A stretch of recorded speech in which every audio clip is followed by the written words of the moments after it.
first things first, it's a great honor and it's a great privilege to be joined once again by one half of the main event for this Saturday's big show in Baku, Azerbaijan, the UFC's first trip to that part of the world. And it's a fantastic, very important light heavyweight fight headlining the card. It's Jamahal Hill against Khalil Rountree Jr. There's the poster. Rountree's first fight since his incredible, thrilling, potential fight of the year battle against Alex Pereira back in October in Utah. And the aforementioned Khalil Rountree is very kind enough to join us from all the way in Baku. Here he is. Hello, my friend. How are you? Yo, Ariel. I'm doing well, man. How are you? Happy Father's Day, by the way. Thank you so much. I really appreciate that, and happy Father's Day to all the fathers out there.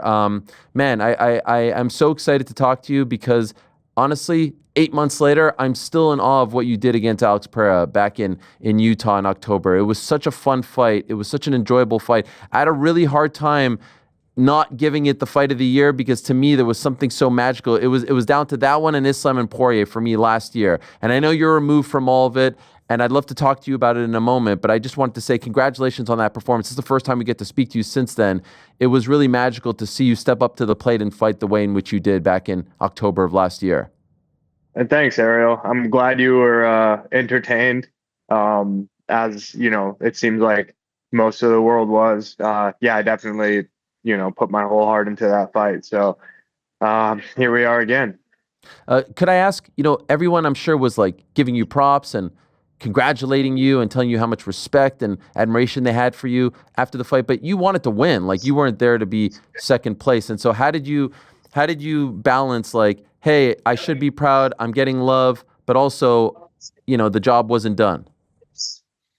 I think the best thing that I did to balance it was just get back to training and just realize that, I still got to keep climbing. So it was nice to have the motivation and the support from the fans and, and gain the attention of the fans. But I think that, that mixed with getting back to training to get back to a title fight, I think the training helped the balance for sure. Did you need some time off after the fight, or did you get right back? I mean, obviously your body had to heal a little bit, but just from the sport, from the grind, did you have to take an extended time off? Yeah, I took some time. I went on a small family vacation to celebrate my father-in-law's 80th, and then obviously I needed to let my scars heal up, my nose and the other things in the eye. But yeah, it took maybe like a month and a half for them to close up fully. And then I went right back into training, probably like the beginning of the year. Yeah. Before you got that title shot, I remember when we were talking about you fighting on the Apex cards, and I was telling you how I felt like you had advanced from that, you had graduated from that, and wanted to see you get a big opportunity. Did you ever wonder, like, hey, if I ever did get this opportunity, how would I perform? Would I be able to hang with the best? And did you feel like you proved to yourself and the world that you are one of the very best fighters in the world after that performance? Well, I think that I remember in the Apex, I specifically, called out, like, I wanted to fight Alex. I think I thought in my mind that it would be an exciting fight. The both of us being, strikers primarily. And I called for it. So I think that I wasn't necessarily surprised or shocked when the opportunity came and when the lights were on, because I just envisioned it. And so I think it happened, exactly the way that I wanted to, minus, the result. But it was no shock. I was prepared for it. Just going in chronological order here, he returned in March and he lost. When you saw that performance and how it was maybe a little bit different than the Alex that you saw in the cage back in October, what was your reaction? It was surprising for sure. In the moment, it was definitely surprising. And then, just after time passed and he was able to come back and just kind of say, like, yeah, maybe, his body was tired and, fighting so many times in 1 year, it all made sense. But I think in the moment, it was a bit surprising to me. You were scheduled to fight in April in Kansas City against Jamahal. When they first came to you with this fight, obviously it didn't come to fruition. We'll get to the change of dates in a moment. But were you happy with it? Did you like the booking? Did you think it made sense coming off the Pereira fight? Yeah, I think the booking made sense to me. I was definitely happy with yeah, I was definitely happy with it, and prepared to get back into the cage. So as soon as I got the call, it was a no-brainer. I said yes, absolutely. When you came to the realization that it was going to be pushed almost 2 months later and go from Midwest America to Baku, where the UFC has never been and quite far away from home, what was your reaction? Well, obviously, it's a bit devastating to get postponement news. Uh, 4 weeks out from the fight after preparing and doing all the preparation it takes. So in the moment, that initial news right off the bat is pretty devastating. But the UFC was really cool with rescheduling it and giving me updates. And they mentioned Baku, and I don't think anyone really expected for this place to be as amazing as it is. So I was open to it, just because there weren't many other options. So I immediately just, I said yes. But the moment that I landed here, it was, I was super excited that I said yes as quickly as I did.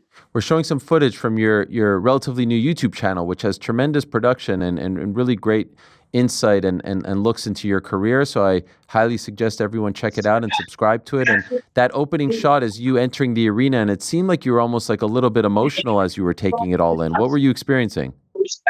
Well, it's an arena that I've never experienced before. It's nothing like any arena that I've ever been to in the States.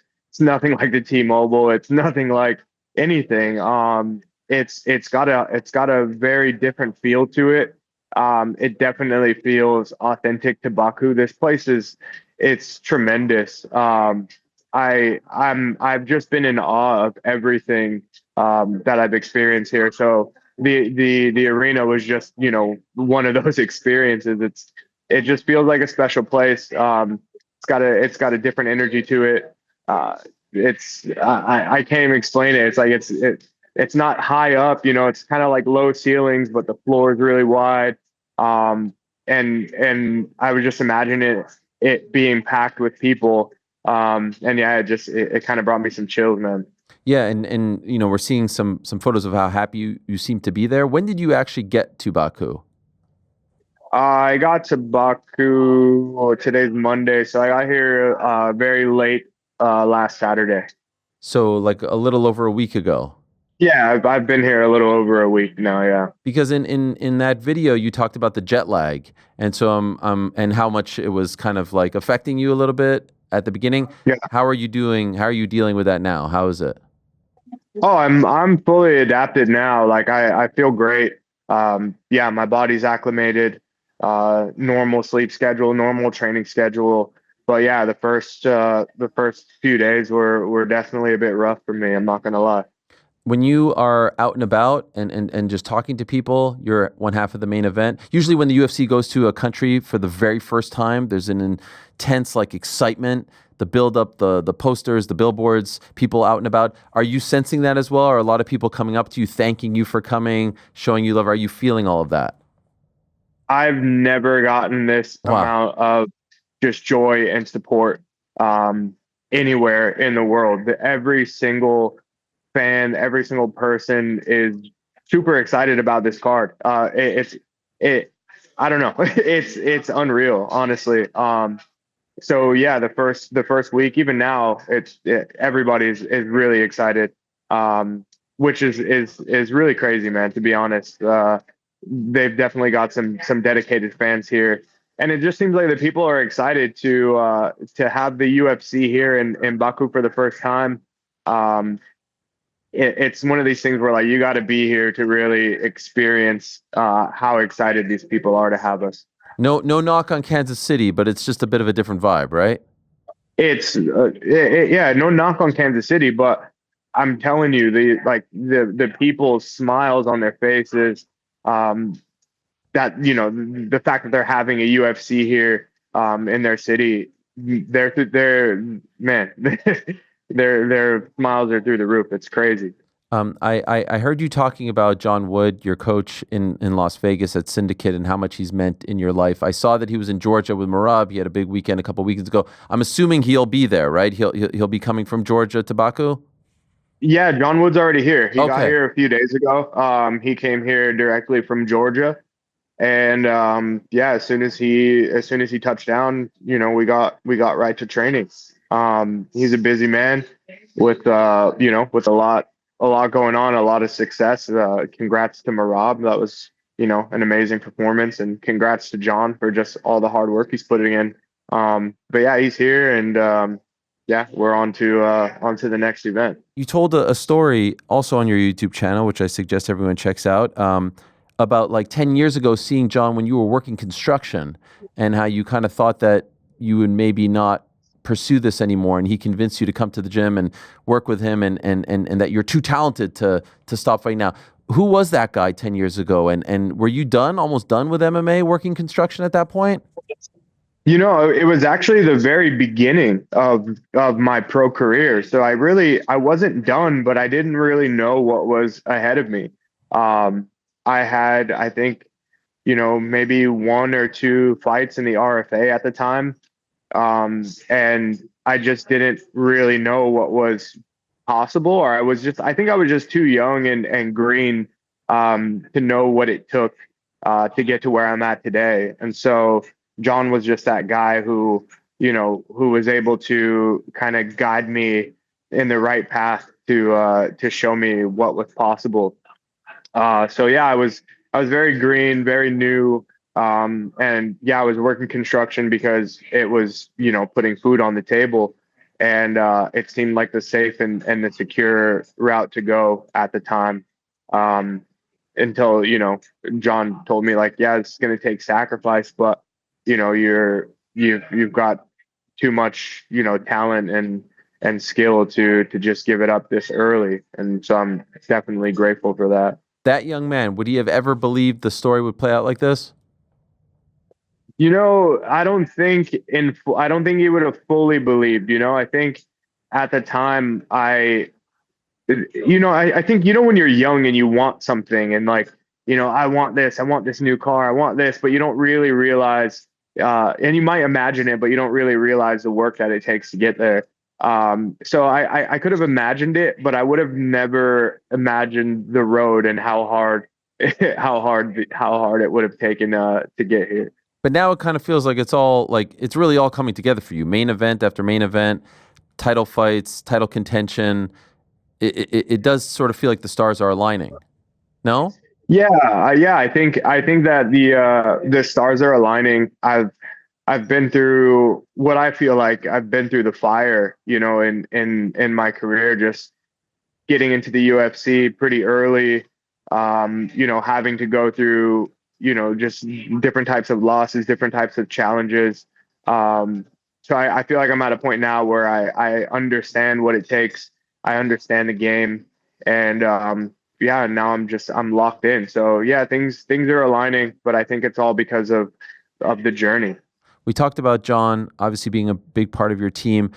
You've recently started training with Marcus Buchecha, who's a legend from the world of BJJ. Was that right after the Pereira fight, and because of stuff you experienced in the Pereira fight, and how did it all come about? Yeah, I started training with Marcus after the Pereira fight. I'd say sometime around March of this year.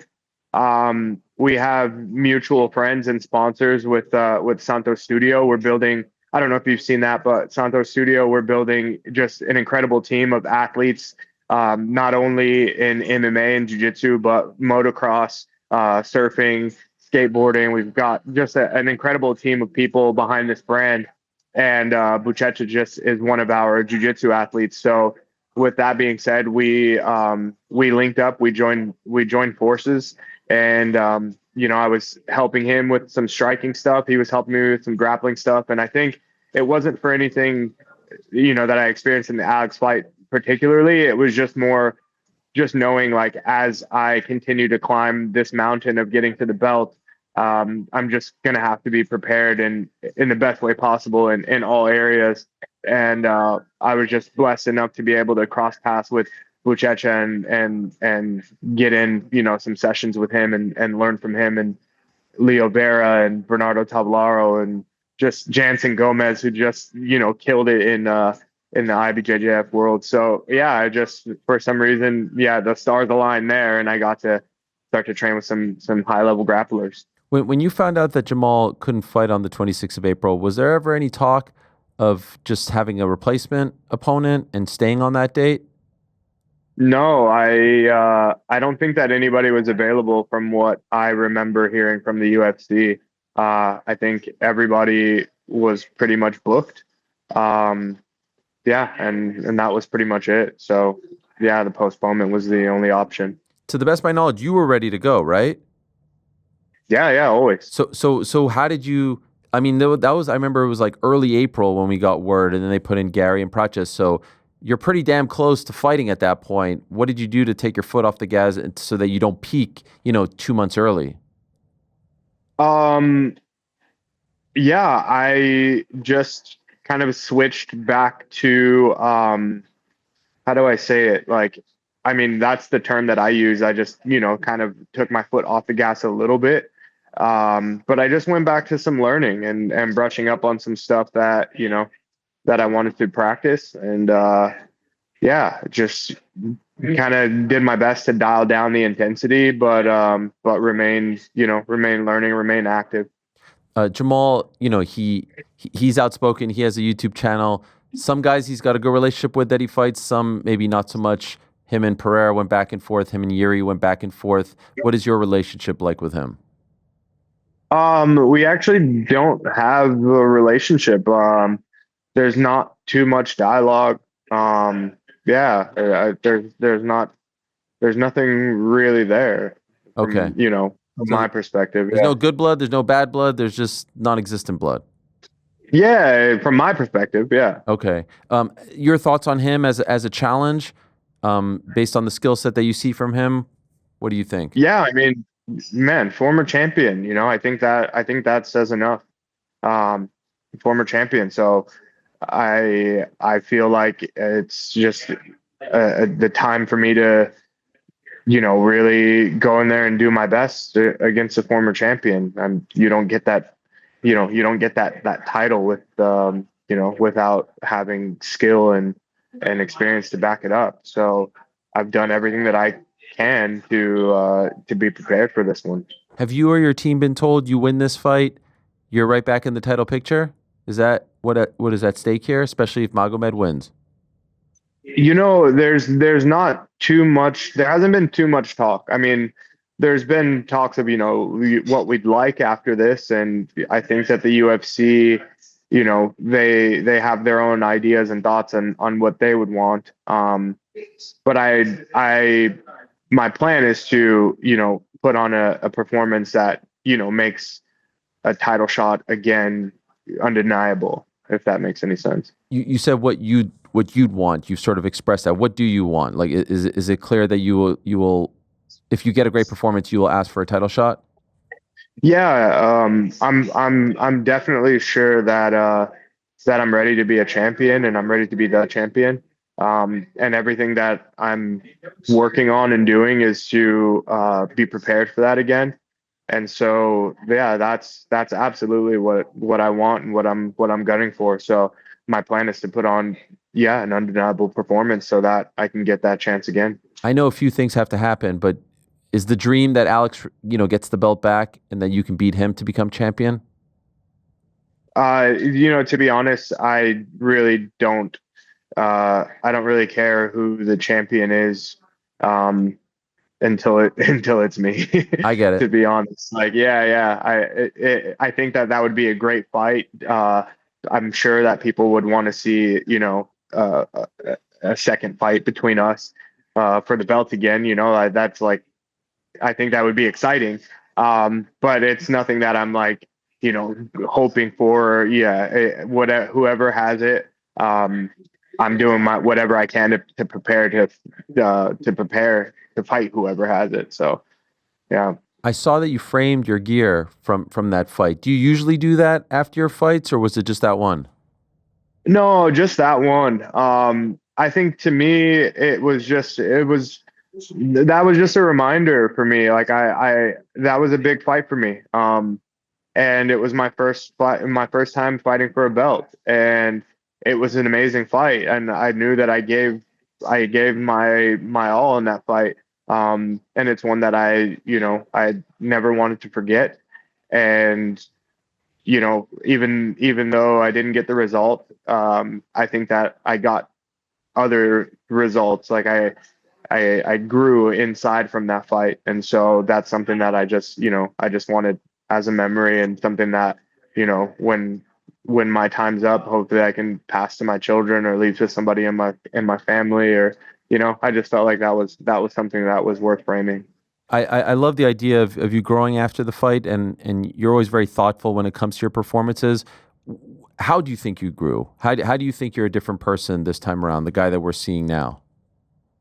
Well, I think I was able to see, like, I saw how far I was willing to go. Hmm. Like I was really tested, like, to the very end in that fight. And um yeah, I went as far as I possibly could. And in my mind, I enjoyed the whole thing. I enjoyed it all the way through. And it was just something that I remember. I gave my absolute all in that fight, and so I got to experience what that feels like.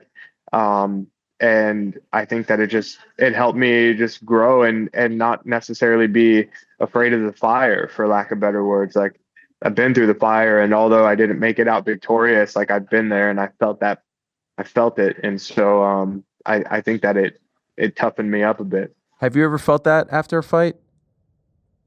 Um, I mean, I not that I can really remember. If I sat here and really, like, dove internally and tried to remember, then I probably could. But no fight stands out to me like that one does, as far as having to go, into deep waters. Okay. And just a couple more, and then I'll let you go again. Thank you for the time. I know it's late over there.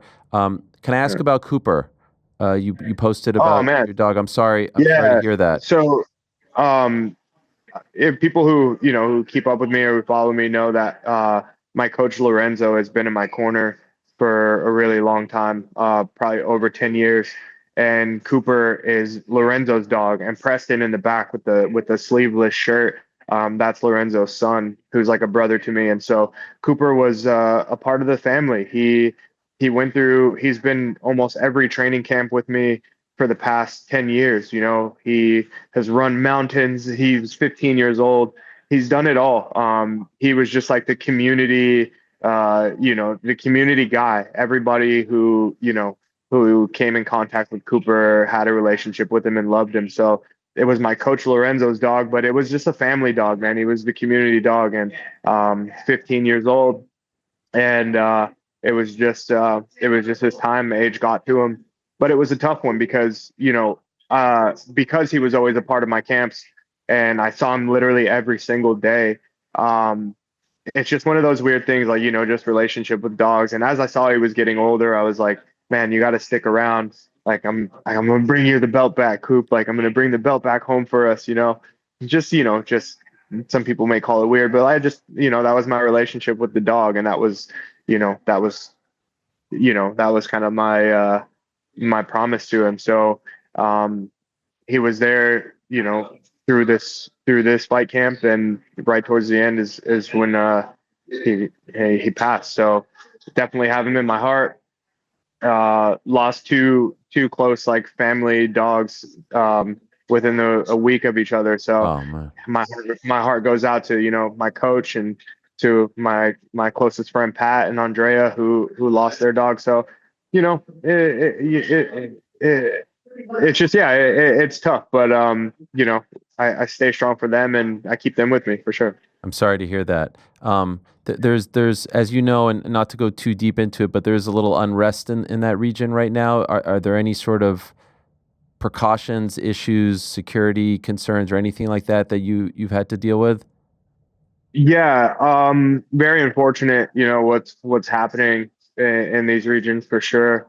But thankfully, we in this like in Baku, there's no unrest. There's no we really wouldn't be able to tell that there was anything going on if it weren't for the news. So Okay. we're definitely blessed to not be affected by it here. Glad to hear that. Final question. How do you foresee this playing out on Saturday?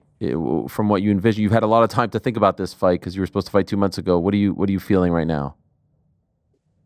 Oh man, so I'm feeling very happy. I'm feeling very confident. Um, I definitely foresee me victorious in this fight. There's no doubt about it.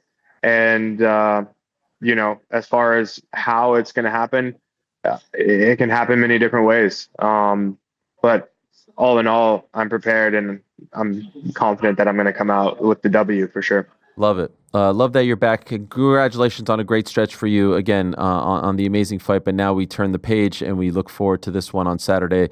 Very much looking forward to it. Good luck to you and really appreciate the time. Thank you so much, Khalil. Yeah, It really means a lot. thank you. Thank you, man. I appreciate All it. the best Good to talking to you. Yes, sir. Yep. Good luck. There he is. One of the best light heavyweights in the world. Always entertaining, always produces. And you'll recall when they announced that fight against Jamahal for April of this past year, I was super pumped about it. Love the fight on paper, and they're getting a great one in their very first trip to Baku. So if you're in the area, and that video of him, the YouTube channel is really great. The production is great. The videos are great. And you see that video that we showed, like when he walked into that arena, he was getting really emotional. It's a very cool arena. They have the F1 in Baku now. Again, as he said, and I'll be honest, when someone told me about, I think it was when I heard about Horiguchi's return, and they said it's happening in Baku, and I was like, what? The UFC's going to Azerbaijan? What? Like, not exactly a place that you often hear being discussed for UFC events, but it is growing, and there's a growing fan base and a growing faction of fighters coming out of there, and they love their martial arts, so why not? And another one of those who are obviously paying for the UFC to come, and that's a byproduct of the UFC's success these days. They're going to go to regions, to cities, to countries that are going to pay the site fee. So why the hell not? We'll talk more about that card, obviously, throughout the week. Thanks for watching this video. Before you go, if you haven't already, hit that subscribe button for us. Also, give us a thumbs up, leave a nice comment. These things go a long way. And while you're here, do check out the rest of the channel. We've got live shows and full interviews, clips, and a whole lot more. We're doing big things here, and we appreciate your support very much.